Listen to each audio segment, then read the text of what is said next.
We are now here in Bardiya, which is one of the flood-affected districts of Nepal.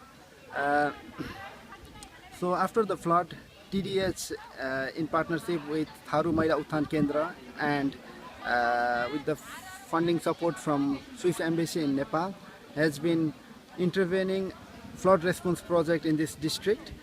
I just had a quick interview with one of the teachers of this school, and according to her, the number of children attending in the school has increased by more than 50%.